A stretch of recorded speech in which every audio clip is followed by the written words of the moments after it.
With the conclusion of a story that spans 3 decades, a story you've likely never heard. A Victoria police officer rushing to a break-and-enter call, tragically injured in a crash. He was left in a coma for 31 years. But his loved ones never gave up on him, and neither did his police family.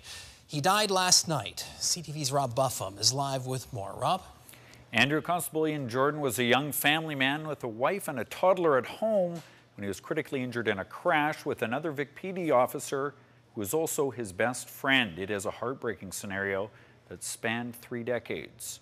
Constable Jordan was just 35 years old that fateful day, the wee hours of the morning on September 22nd, 1987. He was actually already injured, so was supposed to go home early to his wife Hillary and 16-month-old son Mark. But he got a call about a break-and-enter in progress at a store on Fort Street.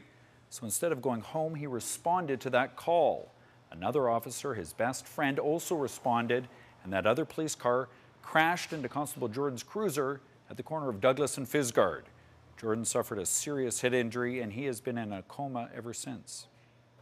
Well, it's a bit of a blur. It's gone by very, very quickly, but I just have to look at my son to realize the passage of time.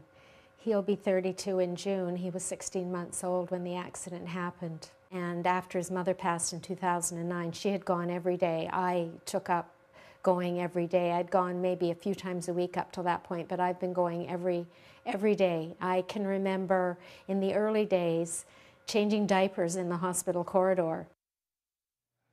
We spoke tonight to the officer who was driving the other police car, retired Constable Ole Jorgensen, who suffered serious leg injuries in the crash but returned to work. He was Constable Jordan's best friend and a police dog handler with Vic PD.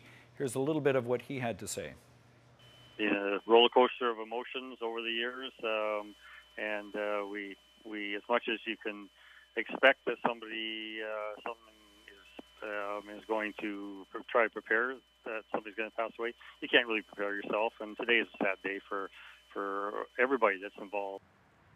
Constable Jordan had been cared for at Glengarry Extended Hospital until his death last night.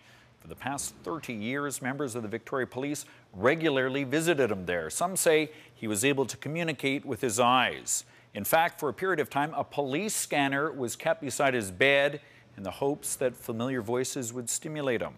Vic PD's Chief Del Manick was one of those people who visited him regularly. This is an emotional time for all the Vic PD officers and staff. Ian was a part of our family. We were always hopeful and wishing the best for him.